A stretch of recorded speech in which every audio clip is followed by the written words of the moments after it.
یاسین و مهراد جلان در میدانند. یاسین بابا کلانوف، این سفید پوش برادر امامعلی نورعلی.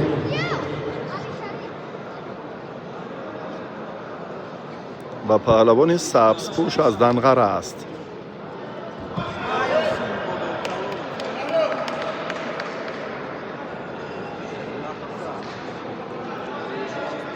یاسین هم امتیاز اول رو مال خود کرد.